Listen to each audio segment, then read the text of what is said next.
Welcome back, everyone, to another episode of Let's Commiserate. I am Sam. And I am Dave. And we're just so happy to be back. And we've been so consistent. I'm so proud of us. I'm so happy. We're happy to have you with us. Mhm. We're happy to be here. I feel like we're kind of like the Giants in the NFL. We always start strong the first quarter, the second quarter maybe, but by the third, it kind of all falls apart consistently. So far, we've been really starting strong with Andor. We're on to episode 2. Tell me some other football analogies, Dave. So tell me, Sam, what's your commiseration for this week?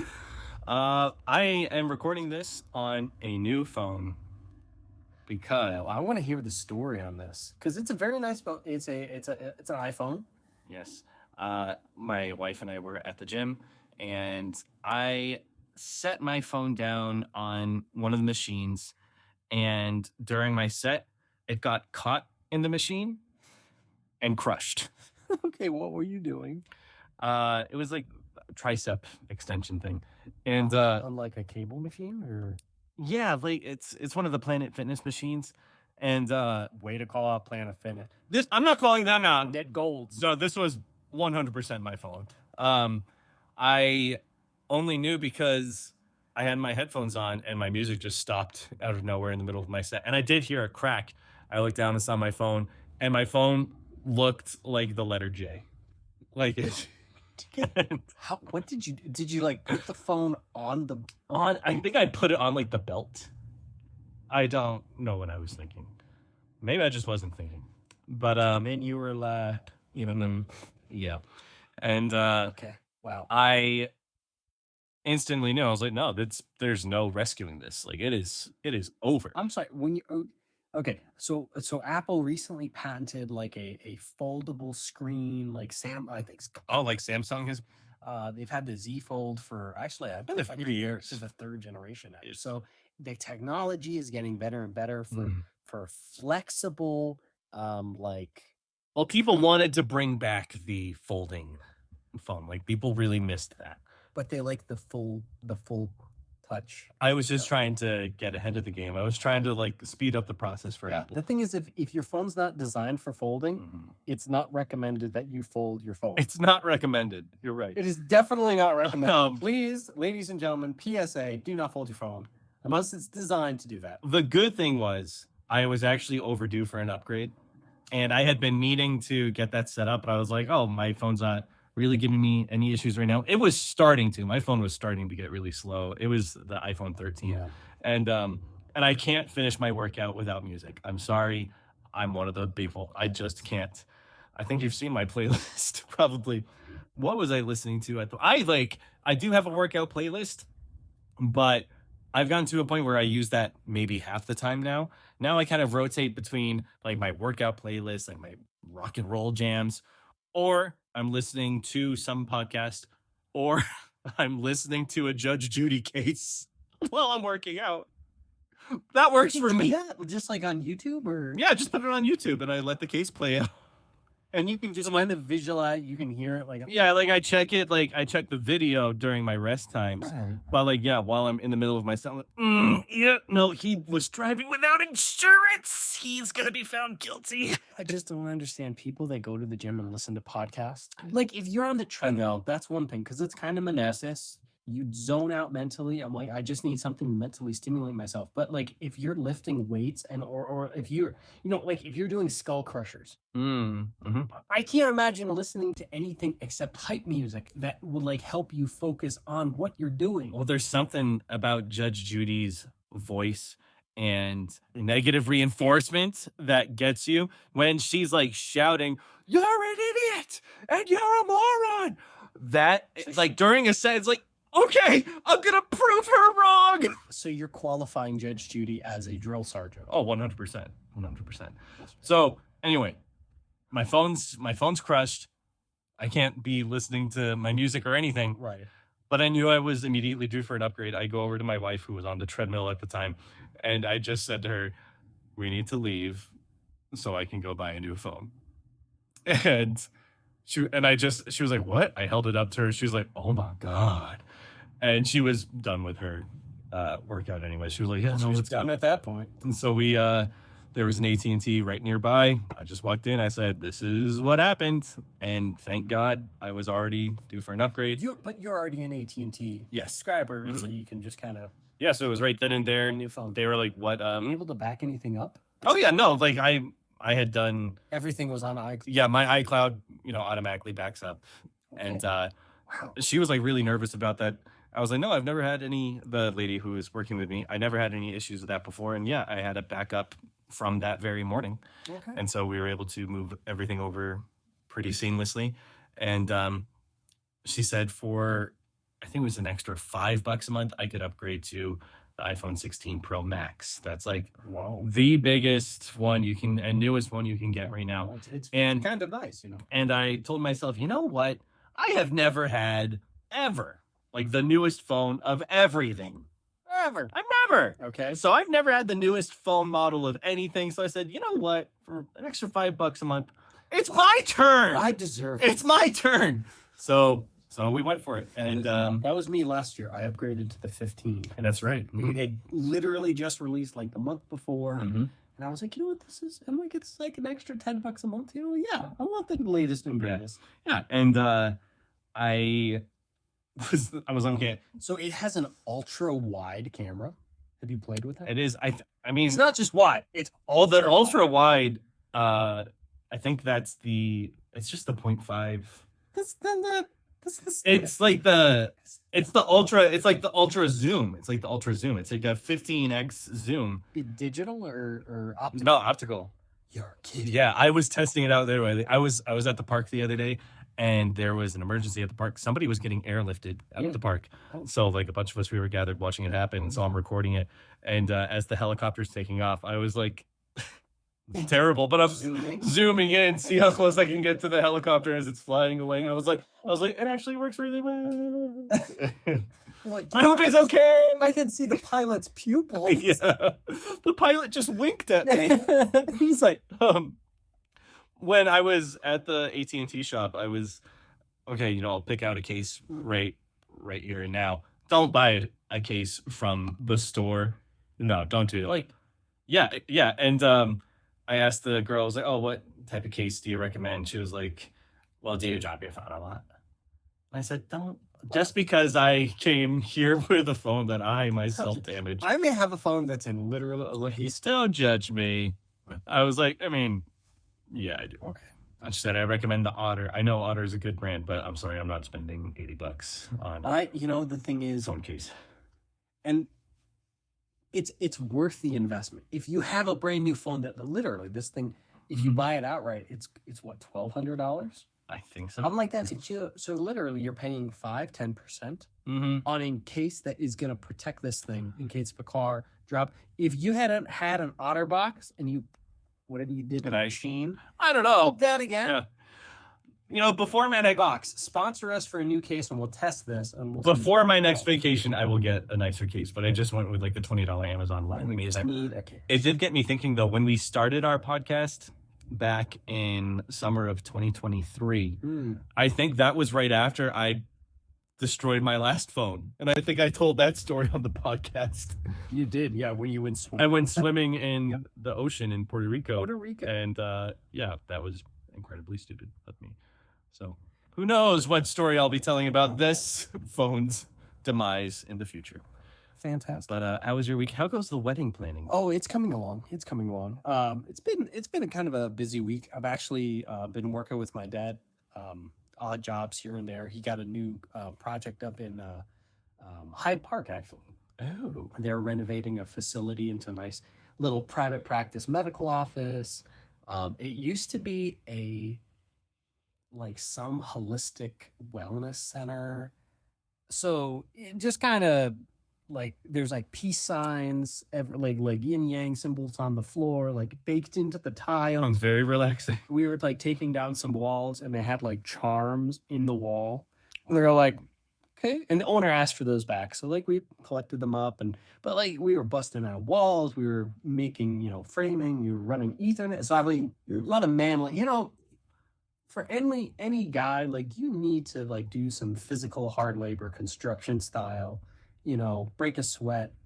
You feel very accomplished. You do. I built this, I made this. And we actually we had to like engineer some like nice 45-degree corners and walls and stuff because the framer, I don't know who they hired, but like he built all the door framings at 36 inches and all the door frames that they were going to use were 38. I was like, so we had to like rebuild everything. That seems pretty like 101. I'm like, how did you miss this? I'm like, and they paid the guy premium. I'm like, why would, anyway, I feel like you should have, if you're going to pay premium, double check his work. Yeah. But it was, so I'm exhausted. It's been a lot of physical work, which is great. But you got wedding funding. I know, fully.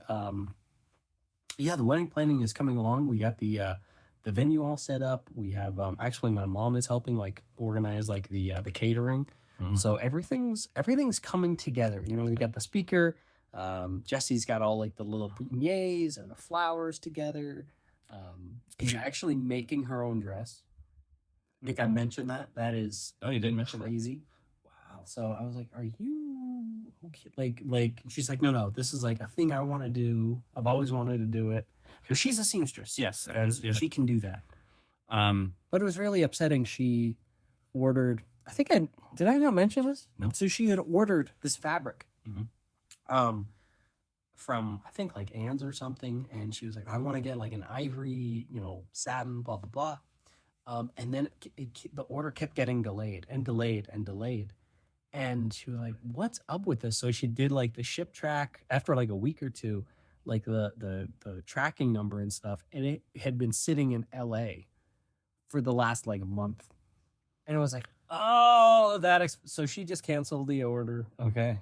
Got it from a different place.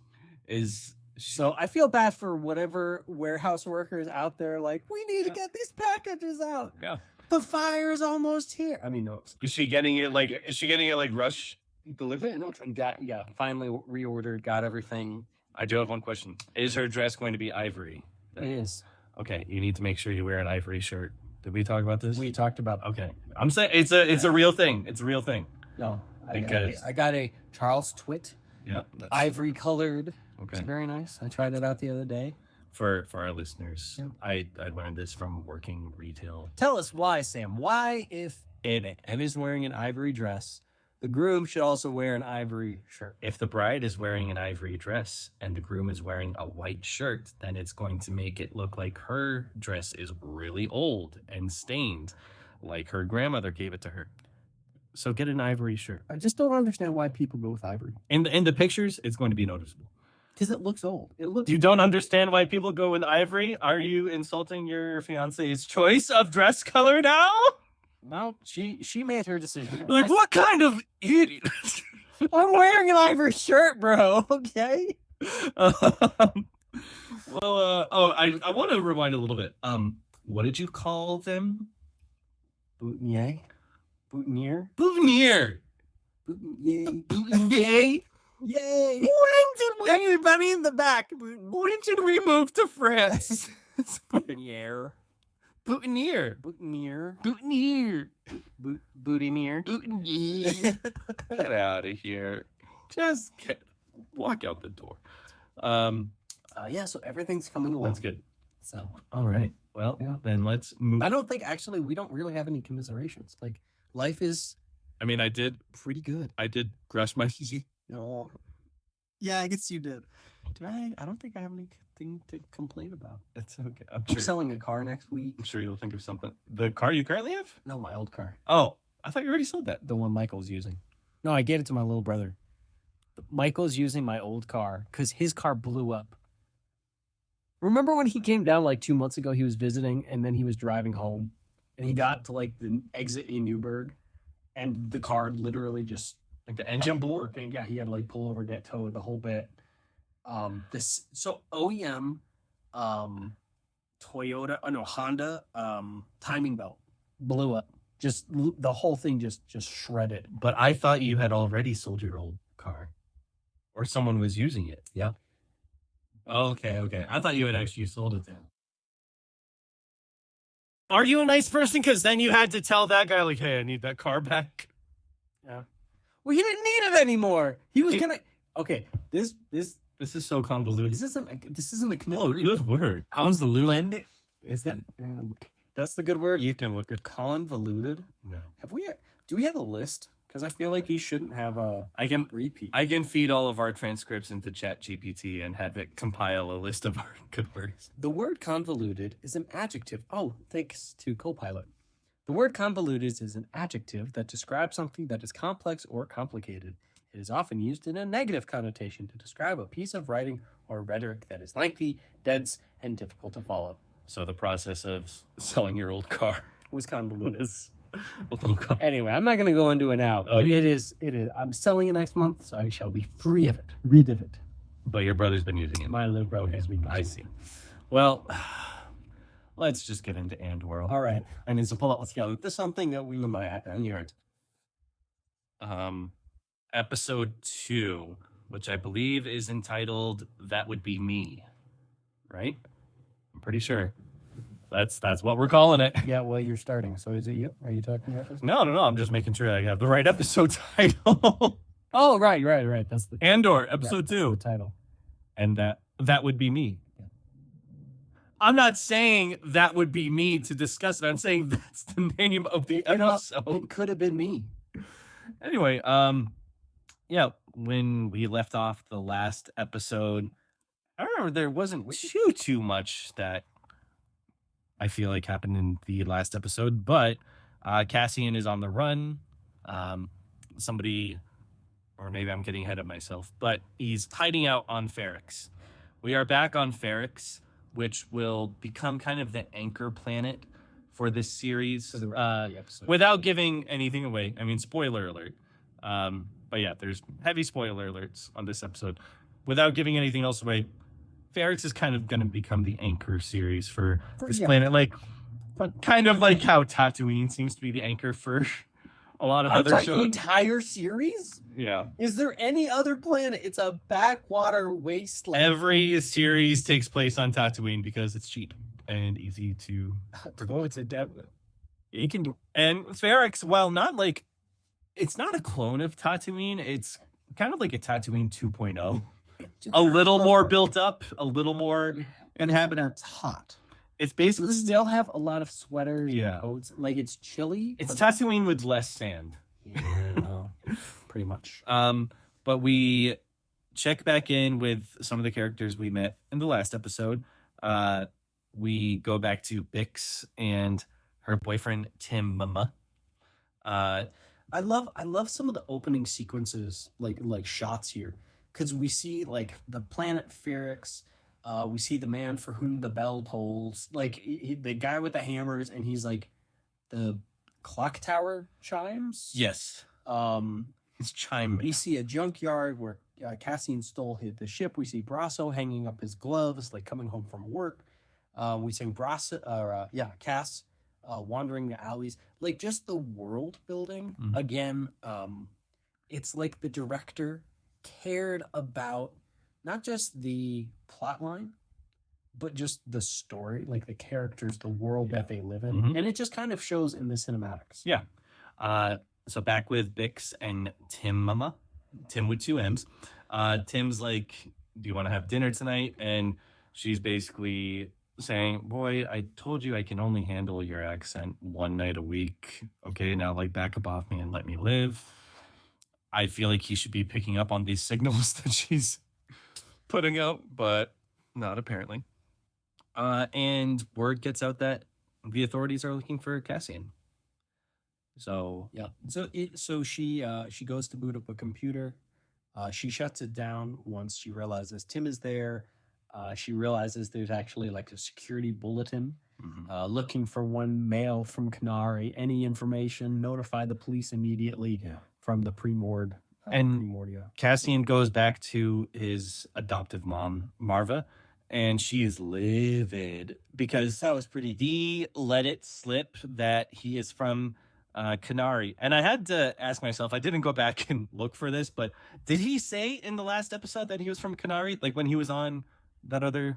No, so he said, Like, did he tell the lady at the he bar? was looking for a girl from Kanara. He was looking for his sister. Yes. And that's the one piece of information that the cops picked up on. And They that- interviewed the girl. That girl has a good memory. Yeah, man. it really does. And so then Cassian, he goes to meet up with Bix, and he's like, yeah, I messed up, something to that effect.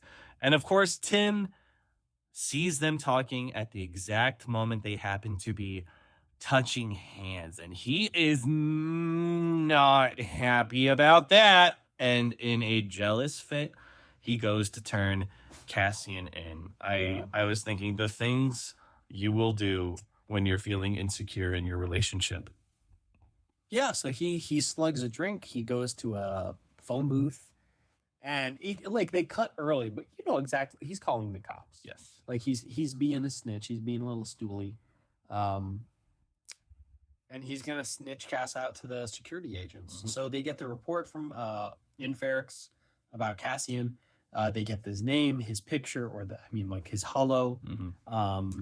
And they're like, okay, he's wanted for these items, but it doesn't say that he's from Canary. Canary. Mhm. It just says he's from like Xanax or something. Xanax? I forget the planet's name. They're like He's from Excedrin. I forget. It starts with a Z. He's It's like from that. Tylenol. Some crazy. Actually, the next time we film like a Star Wars parody, can we just give all the planet names like medications? I'm that like you most Star say? Wars planets sound like, or most Like- medications sound like a sci-fi planet. The last time I saw you was on a leave. Why does that fit so well? This is Dave, a Jedi Master from Pepto-Bismol. The last time I saw you was on Blistex.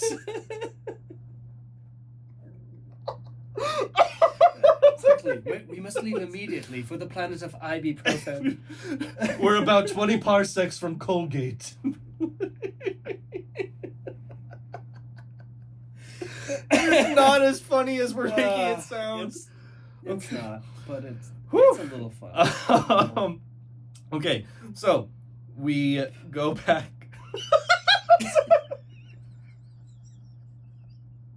We got a case of the giggles. Okay. We go back to Cyril Musk. Can we talk about Sergeant Musk? Musk. My favorite character in this whole show is this angry little Scotsman. I really appreciate him.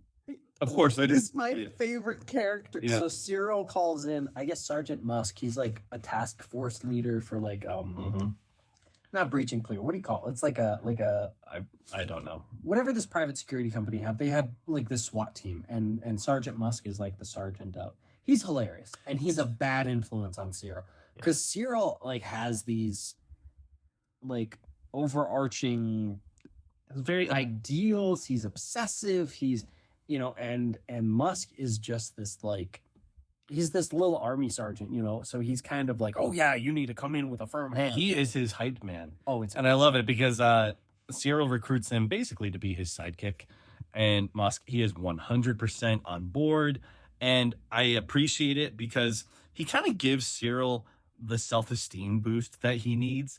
Because I feel like with Cyril, you can kind of tell that Musk is like the first one of his colleagues to actually show him respect and support him. I did appreciate Musk saying, the best way to keep the blade sharp is to use it. I was like, wow. I don't know if that's actually true. It depends. It depends. There's only like a handful of steel that actually works like that. But I understand his logic. The kind of where he's coming from. Yeah. So, but this gives Cyril the added emphasis, the boost, the incentive to be like, all right, let's go. And he's like, oh, you're gonna be coming with us. And he's like, I can come. I can come for the raid on the attack. He's like, yeah, I'll come with you. For me, Cyril Cyril. steals the show. I'll get into that later. But yeah, so he's got Musk on board. Bix stays over with Tim, who, even though she is spending time with him and checking in, he is still clearly insecure and unhappy about it. I was thinking, wow, there is really no pleasing this guy. No, I think the night before he's feeling insecure. The night after he's feeling guilty. Mm-hmm.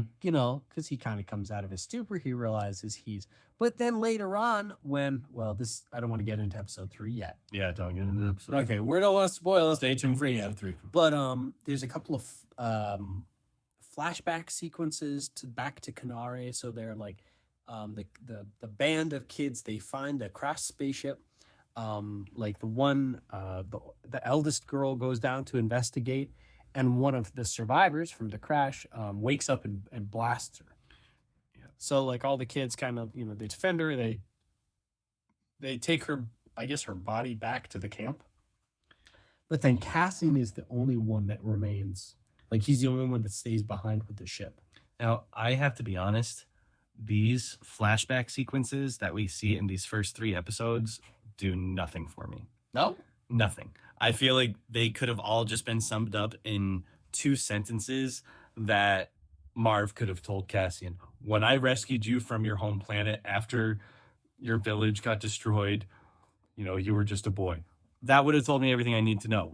I feel we don't really learn anything new in these flashbacks. I know it's to show that he has been through trauma. I get that. I feel like this is like good storytelling in the flashbacks, and It's fine. There's nothing inherently wrong with them. I think fundamentally the story, like the information that the flashback sequences give, the information that the flashback sequences give is not enough to warrant their presence in the series. Yeah, I'm like, they don't tell me really anything groundbreaking. They also don't really answer too many questions. They kind of do in the following episode, no spoilers. But yeah, I was like, I'm not really learning anything that's going to make me understand Cassian any more than I would have just been told through modern dialogue. And even then, like, the leader is shot dead. We see that sequence happen, like the leader of the Lost Boys of Canary. And for me, while all the other child actors do a pretty good job of expressing genuine horror of what they've just witnessed, Cassian's young self is just kind of there. Yeah. And doesn't really react.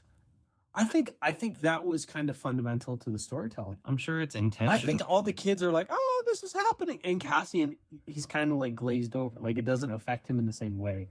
They're making the point that he's different. He's different. I know he's not like other girls. He's not. But But I would have thought it was like supposed to show us how he got that way. And I feel like that kind of event, that horror, yeah, he would have some reaction like, oh man, she's dead. I'm not going to trust anyone anymore. But the kid just sound like SpongeBob. the kid just stands there with no expression. No. Anyway. I'll give you that. Yeah. I do appreciate when series give you backstory and character, and they build it to the point that you're like, okay, we have this character, we know who they are, but we see how they progress to that point. Mm-hmm. That's really good. Again, like script writing and story character development. And I do appreciate this show's like minimal use of CGI.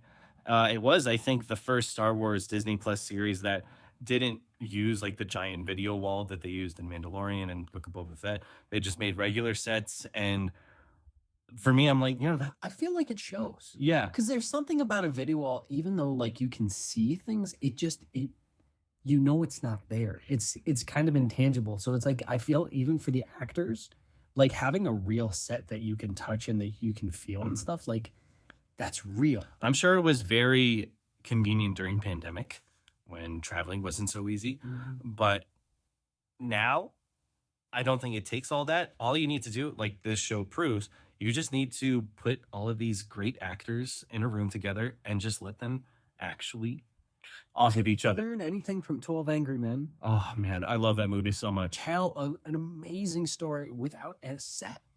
Yeah. I was in a work meeting a couple weeks ago, and we were so equally divided I was telling myself, oh man, I really want to go home and rewatch 12 Angry Men right now because that's how it was feeling. It was very close to it. 3 men locked in. Yeah. So Cassian makes plans to take off of Ferrix. And then we are treated to this very refreshing scene where Mosk gets the crew primed and ready for what would usually be a very stereotypical cartoonish villain speech that we've come to expect from Star Wars. For me, I think of, Palpatine and Revenge of the Sith saying, "The First Galactic Empire." I think of General Hux in The Force Awakens saying, "They will remember this as the last day of the Republic." But then we go to this, and Cyril has no idea what to do. Yeah. He freezes. He is horrible at hyping up the crowd. He gives a terrible speech. They're visibly bored. We're going to do this, and They're visibly bored. You see someone like scratching their nose, yawning, and he's even nice to them. He says, "There's no better team that I'd rather be with than you guys." And it was so painful, but so, again, refreshing because it shows just how flawed and more nuanced he is than the formulaic villain that we've come to expect from Star Wars. And granted, we still can't stand him. But for me, it was more about realizing that there is a difference between a villain and an antagonist. He's not a villain, he's an antagonist. A villain is all about evil and we're going to do bad because power. An antagonist, they just happen to have different interests than those of the protagonist. They just don't line up. Like, Cyril's not going into this saying, "We will make them suffer. We will make them pay." He's just going about this to bring about what he personally believes to be justice. And that's just what makes him a compelling character. It's so convincing that you just have this character. And this, again, we talked about in the last episode. It's like what makes good storytelling and consistent storytelling is you have this character that has these ideals or these thoughts or these just personality. Like, Cyril's not a confident, he's not a self-confident person. He's not a good speech giver. He's not, gung-ho about, he's not like in that manner. Right. So it's like now he's thrust in this position where he has to give a speech. He has to give this hype speech to this, and he just can't do it. Like, he chokes. And you're like, okay, that's consistent with the Cyril that we've been told thus far. And I think that's what makes him more compelling than the other Star Wars villains that we've come to expect. That's why I say, again, Andor does it better. I think Andor does the best job of writing gray characters compared to the other Star Wars series. The other Star Wars series, I think they try. Yeah. With Ahsoka, they write what they think people want from a gray character of, "I was a Jedi, but I'm not anymore." No, it's like you just seem moody. Like, you don't seem mysterious. You just, like Ahsoka, take a chill pill, calm yourself down. Like, nobody cares. Yeah. Whereas this, this makes characters relatable. Right. This is like, oh, I can connect with Cyril because if I was in that same situation, I would do exactly the same. Exactly. Or Musk, or how'd you say it earlier? Mosk. His name is Mosk, not Musk. Is it? It's with an O, not you. Is it? Look at Musk. Musk is a different word altogether. Is it? I'm pretty sure. Okay, whatever. Okay, Mosk. Okay, do you feel validated? Good. So you have Mosk, you have Cyril, you have Cassian, and these characters just seem so. You're like, yeah, I could see myself doing the same thing, or I know somebody like that, Right. And if they were in that same situation, that makes these characters in the story, like, the immersion is complete. That's what people want to watch. They want to watch characters they can actually relate to, even if the characters are on, the bad guy's side. I feel like there's this, I was thinking about that the other day. Somebody was saying, like, oh yeah, I love drama TV. And I'm like, what's the difference between like television drama TV and then real life drama TV? Because sometimes you'll watch, like, not even documentaries, but just drama TV, and you're like, oh my God, that happened to me last week. Or it's like, the plumbing broke or the car broke down or something. And you're like, okay, that's drama. But that just happens to everybody. Whereas you have these other drama shows that are just so over the top. It's all staged. Yeah. What happens with Cyril in that scene, it's the equivalent of at the very last minute your boss telling you, hey, you want to take the lead in this meeting? And you think, Yeah, you're at the brief, right? You know exactly all the points. Yeah, why? Yeah, no, that's exactly and I think we've all been there. yeah. So we get so actually, I'm really excited about this last beat. So we have a couple more flashback sequences to Kanare, and then we get treated to the first hintings of one of the most critical characters.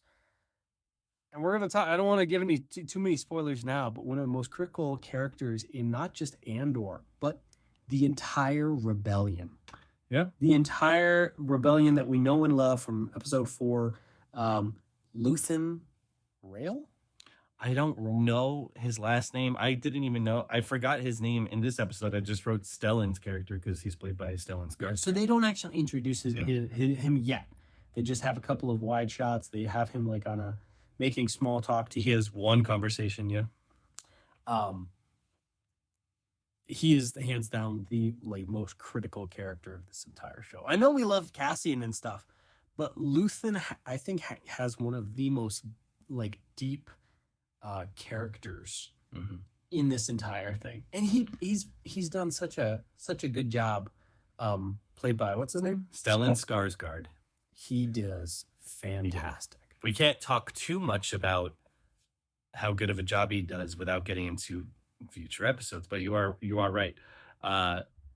There's nothing I can say that won't spoil it. But yeah, I mean, as far as this episode goes, we kind of meet his character here, but we don't really learn much other than we're pretty sure he's the contact that Bix has arranged for Cassian. That's pretty easily assumed. And the only other thing I wrote is the episode ends with drums. Just so many drums on this soundtrack for some reason. The show doesn't. They're not overplaying their hand. Yeah. Whereas, like, he's not walking on and like swinging lightsabers around, and you're like, oh my god, okay. It's not like an over the top, I'm so and so, and this is why I'm here, and like this is my character archetype. Yeah. Whereas here he flies down, he hops on a bus, he has some small talk. You're like, all right, who is this guy? One thing I was noticing as I was rewatching the third episode was this show didn't really do dramatic cliffhangers for its episodes. Every time an episode has ended, I've always been like, oh, that's it. Okay. Like, I'm not unsatisfied. Like, I feel like a lot of shows, they think they need to go for the cheap cliffhanger. The whole episode could be bad, but as long as you ended on a cliffhanger, it was good. No, Andor is like, Andor has good content, and then the episode just kind of ends. I don't think that's necessarily a bad thing. There was a time when serial programs, you had one episode a week, and so you had to give the hook. You had to get their attention enough to draw them back next week. Whereas now with streaming services and stuff, kind of like you were saying with was it not Mandalorian? Which one were you talking about? They did 3 episode arcs. It does Andor. I was like, I think it's the like you can kind of pace yourself better because it's like, okay, we're gonna have like 3 episodes. Okay, I'm gonna sit down and watch all 3 episodes. Yeah. I'm not gonna wait each week. I know we did that with Mandalorian. Yeah. And Ahsoka. But that was because we're, I think we did it with Boba Fett too. Yeah. Every week, we tied in and stuff. We were so loyal. And for what?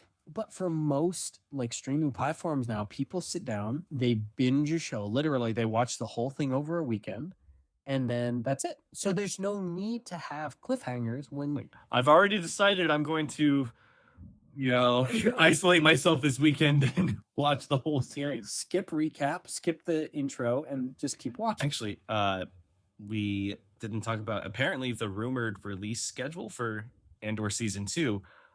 They are going to just release them in 3 episode batches.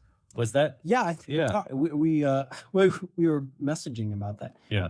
I don't think Disney's ever done a release schedule like this before. That should be interesting. So I'm kind of interested. But it's basically like every week we'll just have a movie to watch, essentially. Pretty much.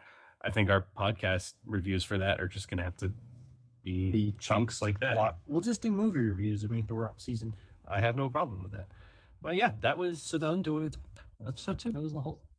and what a okay time. I mean, as far as episodes go, this was a productive episode. I feel like there was enough things going on that you're like, okay, this was not just filler. Yeah. You know? I think we accomplished a lot.